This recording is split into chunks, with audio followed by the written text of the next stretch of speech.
weekly recap here of the fantasy football. We're going to try to make this also pretty quick, and we're going to try to go through. I've been forgetting to do this the first 2 weeks, but I'm going to cover or go over the matchups for the coming week at the end of it, if I remember to do so. There was also something else I forgot last week. I realized after I stopped recording, but we'll hopefully get to that this time as well. But with that being said, let's start right off here.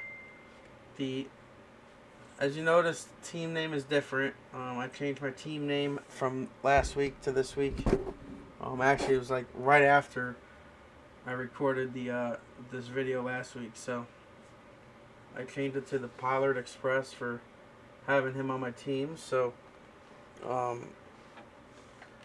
A.J. Brown scored 22 points on Monday Night Football to help me propel myself to win over Andrew. I was ahead by 1 anyway. I was ahead by 1 with 1 person left, so it was pretty much likely I was going to win. It's very rare for a receiver to get negative yards, but it's possible, so I knew it wasn't over yet. But after he got up to a handful of points, I knew it was over. So we were able to pull away and win and go to 2-1. Haven't been able to say that in a while. With a winning record. But Andrew falls to 1-2. And his top 3 scorers were higher than my top 3, which is funny. But you'll see when we cover the other thing how that worked out. The defenses were really with the swing of the difference. 12-point swing difference between the defenses. My defense scored 6 points. His scored -6. So down, and it was a battle of the unbeatens with Maria and my uncle. First time doing this, and he gets his first win, 123-61. Poor Maria. I feel bad. She did so good last year. Just nobody seems to be performing well enough for her this year at the moment, at least. It's still early, but and then we go down to Caitlin and my dad. Caitlin almost won by 100. There was no coming back from that. Allen with 45.46 points, and Adams with 42. Imagine having 2 people on your team with scoring over 40 points. She had over 90 points, and there was still 5 players left to play. 5 slots left to play on Sunday. So that was insane.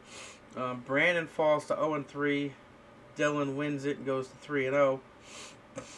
And he's probably, I'm trying to think if he's got the most. The Buffalo defense scored 31 points. Jesus. And Tyreek Hill with 30. So he's the lucky one, Tyreek Hill, because Miami Dolphins went off this week. So 135-90 win for Dylan. Scroll down. Colby gets handed his first loss of the season. Stephon Diggs was the only one, the highest performer with 19 points. So the other Matt wins it 110-84. And my uncle Bill, who won the league the inaugural season in 2021. The first season we did this, he was the winner. He won the Super Bowl of fantasy football in year 1. Caitlin won last year, so see if we have a new winner. Although Caitlin's team this weekend, I think, had the highest points of the day. Go down to Caitlin's backup team, which is Matt Fisher, winning 118-100 over Mason. And this one came down to literally the last couple minutes. I forgot who it was on Pat's team. Well, I'll know when I look at the thing. who it was that played on Monday night, who he had. Uh, that ended up scoring. I think he scored a touchdown or something right at the end of towards the end of the game, but he was down by a couple points. Imagine, so Gary had the third best score of the entire weekend, and it lost. So I'm losing 136 for Gary in that, as Pat improves to 2-1, beating me last week, and now Gary this week. So that's the recap of the score sheet. We scroll over to the box scores. Here we go to the box scores. You can see everybody here. My team, everybody scored double digits except for when you go down to the Dolphins defense and the kicker. Oh wait, I'm looking at the wrong column. I'm looking at the projected. They were all projected to score over. I still was under the projection, 117. Only scored 109. However, this I'm upset about. Laporta scored 22.4. I had him on the bench. I know Kittle at 16 is a really good score for a tight end, but imagine if I had another tight end in on the flex spot. Oof. Could have definitely scored pretty good there. He was only projected at 9. So he had a good day in Detroit there. So that was the bench. And then over here, a couple single digits here. Najee Harris, 6.5 on Monday night. That's all he ended up getting. I was trying to pick him up, but the waiver went to Andrew because he was a couple spots ahead of me on the waiver. And since he lost, oh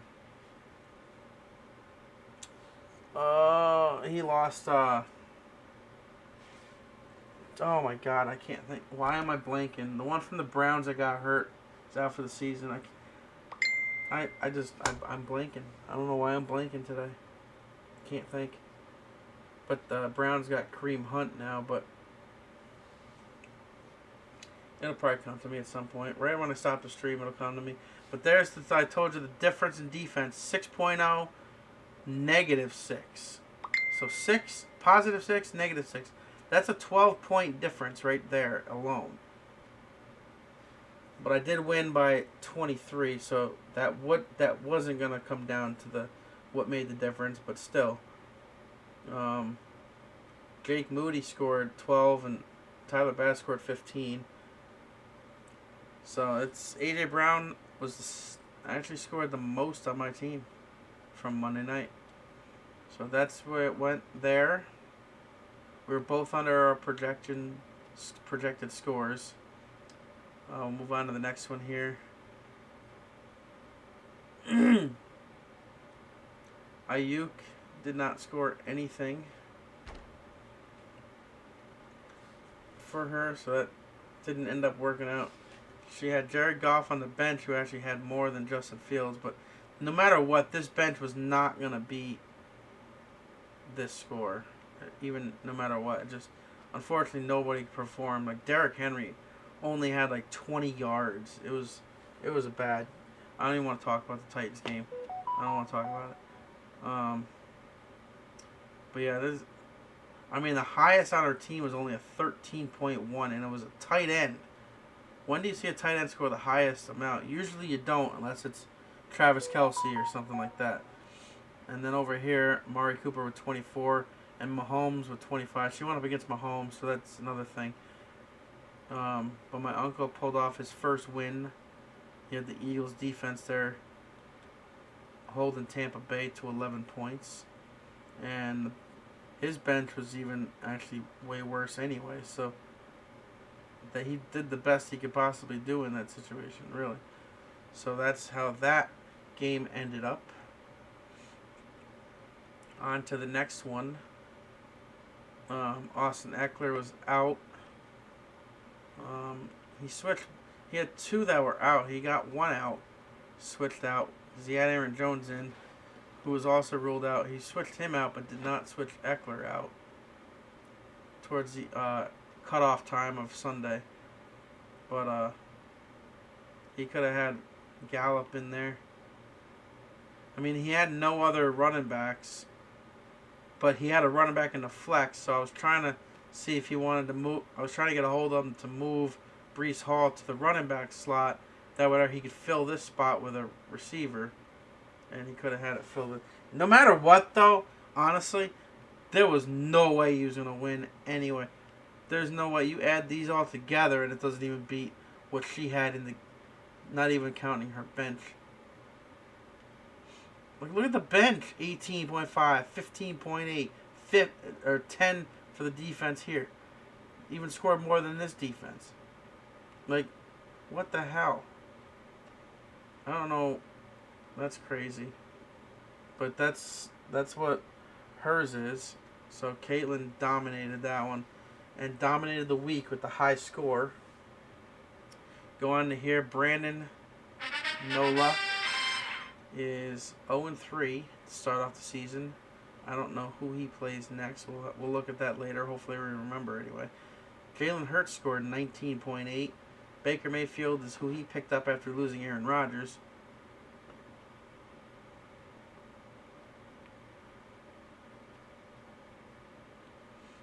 And even his bench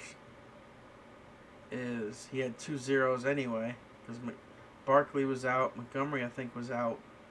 Like, there's nothing really on the bench that could have done anything for him either. Just nobody, the entire team did not really score anything. DK Metcalf was the highest scorer on his team, and Christian Kirk was second. Over here, you had Tyreek Hill, Mike Williams, and the Bills' defense, and Jalen Hurts. 4 people on Dylan's team outscored the highest scorer on Brandon's. That's tough to swallow. Even had Brock Purdy on the bench that actually scored more than Jalen Hurts by 1 point. So, he was way over projected. Brandon was actually close around the projected score, but there was no coming back from that. That was a rough outing for him. We'll see if he can rebound and finally get a win next week. Let's see if anybody that is 3-0 can lose. Moving on to the next one. Colby's defenses, right? He has 2 defenses. He had the Cowboys defense in who lost 2 points. His backup defense on the bench even was worse. So, he pointed that out. He's got 2 people also on the IR. So, that is also, like, oh, that's crazy. He's got a pretty stacked team, and they didn't really perform that much at all. His highest scorer was Stephon Diggs. We covered that when we were looking at the scoreboard itself, but he was way under projected. He was projected to win by 13 points and lost by 25. Yeah, 25. Projected to win by 13, lost by 25. What a difference. Matt was right on target with pretty much right on target with the, the projected score. Colby was nowhere near it. Just nobody performed what they were projected to, so. I mean, Stephon Diggs is the only one. Jake Ferguson was a little over. But, yeah, otherwise, Stephon Diggs was the most over the projected score with not even 3 points. Everybody else was under. And he had James Conner on the bench with 19.6. Mac Jones on the bench with 13.3, who was less than Geno anyway. So, it was just a rough go for Colby. He scored a lot of points the first 2 weeks, I think. But just nobody performed. Everybody's got to perform. Just nobody performed at all in the same week. That's tough to swallow when that happens.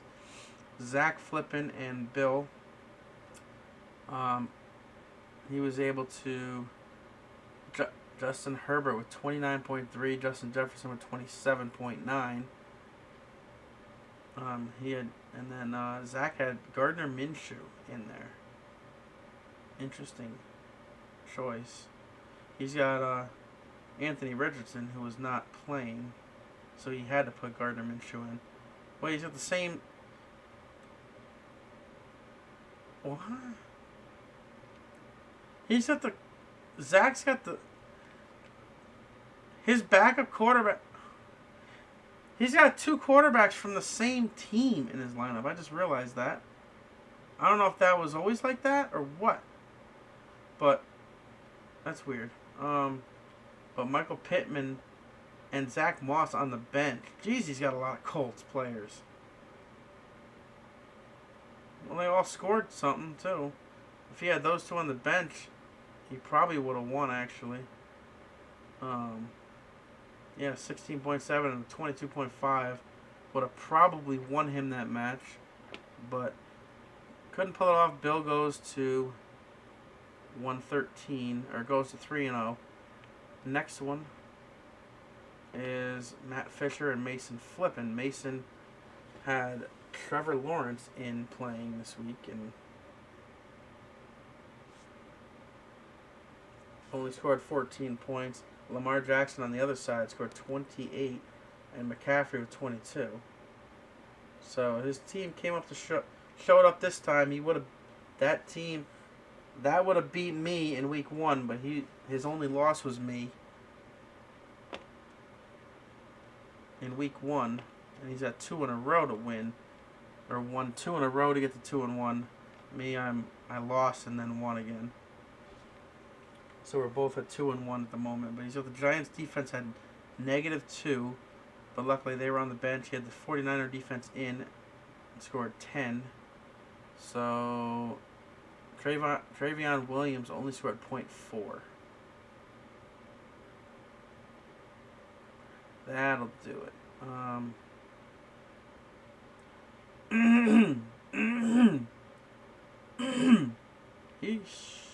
I wonder if he dropped anybody, because he's got 2 empties here.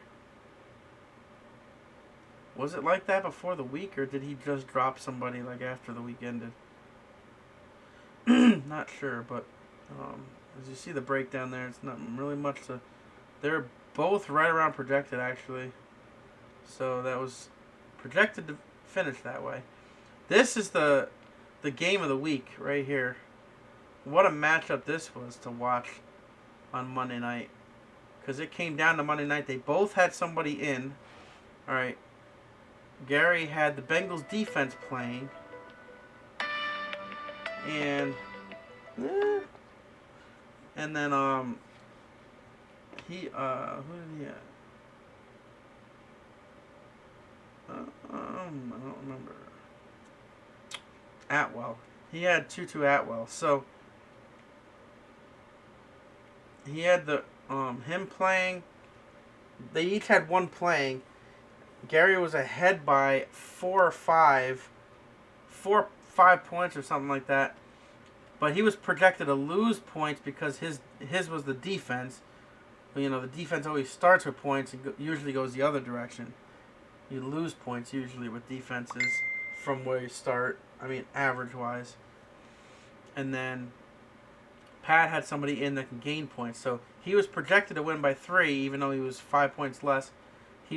But it ended up being only a 4-point match. 4-point matchup. Oh, my God. It was crazy how that turned out. But Tua, the Dolphins won 70-20 against Denver on Sunday. That was insane. And then this coming week is the first London game. And there's like 3 or 4 weeks in a row of London games. The first 2 weeks, both the Jaguars are playing in London 2 weeks in a row. And then the Titans and Ravens play after that in week 6 in London. I don't know what to expect in that one. This week they looked so bad. Oh my God, it was just terrible. But that's the way that went. And that was the difference. And he even lost 2 at the defense, and still won by 4. But they were both way over the projected score, way over. I mean, that's over 40 points over and over 30 over for both of them. And look at even the bench. The benches for them. Adam Thielen with 31. Hopkins with 12. Over here, and then over here we got Jacoby Myers with 15.5. Mims with 16.6. 17.0. Jesus. I mean, 17.0, this would have done nothing because it's a quarterback. It was way under Tua's score, so that wouldn't have done anything. But that's the last one to look at for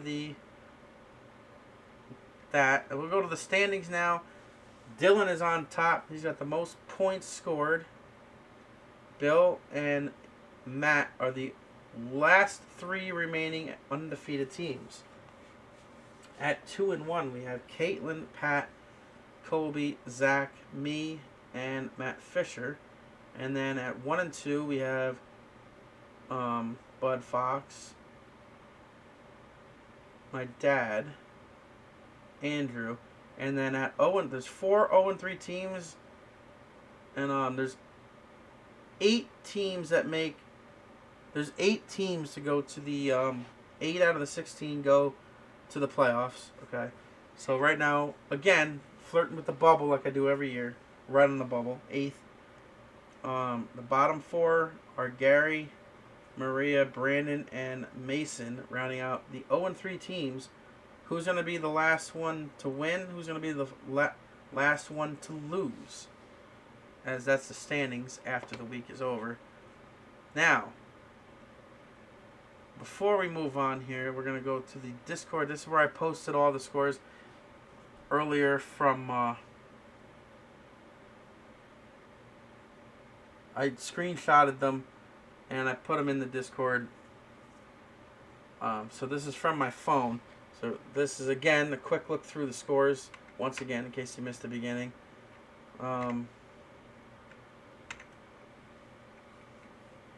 This one actually shows the name of who it is.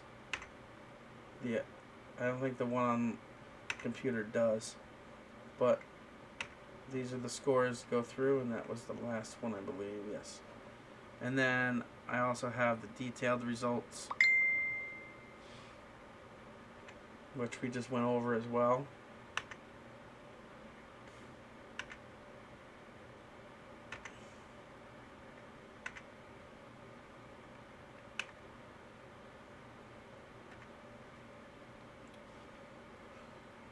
And here's the standings. You can kind of see the points. He's got 380 something, 360 something for Bill, 336 for Matt. Now he's 336 at 3-0.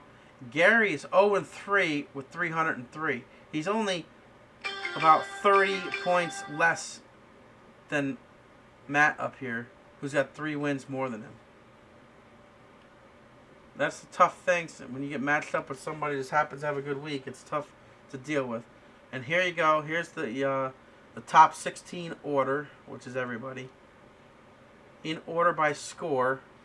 So, as you see, all the white is the winners. The only one that's not won in this entire top half here is Gary. Look at 3rd best score and lost. And then everybody won until down here. So every winner had over 100 points this week. I don't think that was the case last week. No.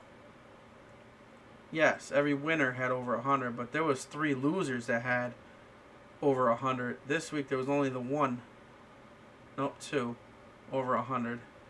But that's that. And real quick before we do anything, we're gonna cover. This is gonna be the week 4 coming up. So this is. Well, here's a look at my schedule coming up.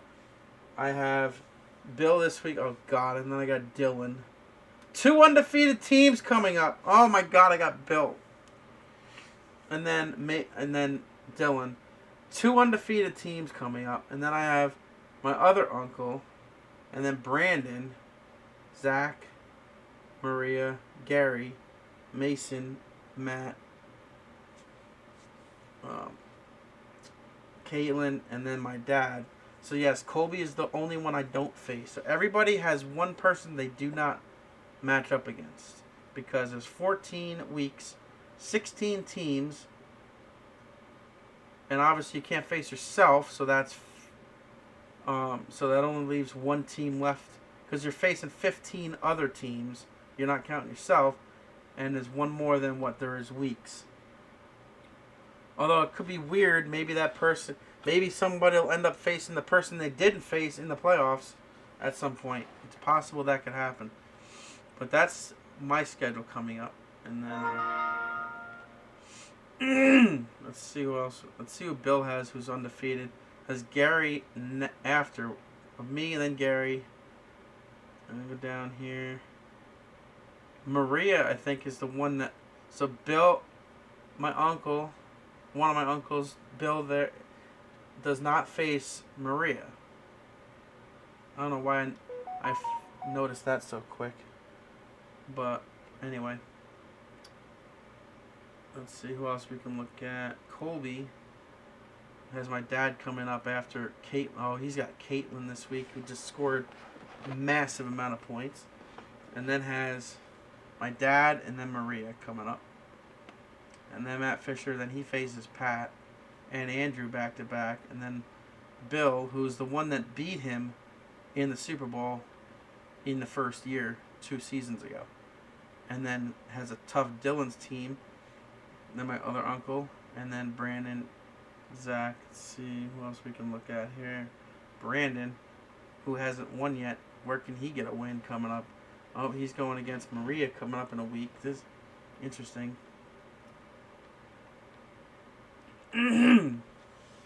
Well,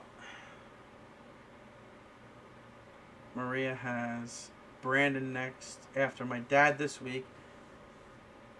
Brandon and then Colby. Me down here. Pat, Gary, Andrew, Bill to finish it out. Interesting. So, but real quick before we get off, we're gonna... Oh my God. See, I said I was gonna be quick, and this is the longest episode we've had. Quickly recap or recovering. Oh my God, I can't speak. I can't do anything right. This is next week's matchups. Bill going head to head with me. Oh boy. My dad and Maria. Bud Fox against Brandon. Caitlin against Colby. 2-2-1 teams. Zach against Dylan. Matt against Matt. The 2 Matts are going head to head here. I keep seeing this. It keeps making me want to say Caitlin's. I gotta keep thinking for a second. Then Pat is going against Mason. Andrew is going against my uncle. So that is this next week's matchup projected totals. Right now I'm projected to lose by 2. Maria is projected to win by 2. I don't know if Brandon's still got to fix something or move something around, but he's only at 87. I don't think his team was that bad. I know he had a couple injuries there already, but right now he's favored to lose. Caitlin's favored to win as of right now. Of course, people can still adjust their lineups and change things around. This is projected to be very close. Look at this. 0.2 difference projected in here. And same thing here. Same point projected between Andrew and Gary. Going to be an interesting week to watch here. And looking forward to it. So we'll see you next week for week number 4 recap. And when this airs, you'll be able to see. If you didn't look at their matchups yet, you'll be able to see them now. But thanks for watching. We'll see you in week 4.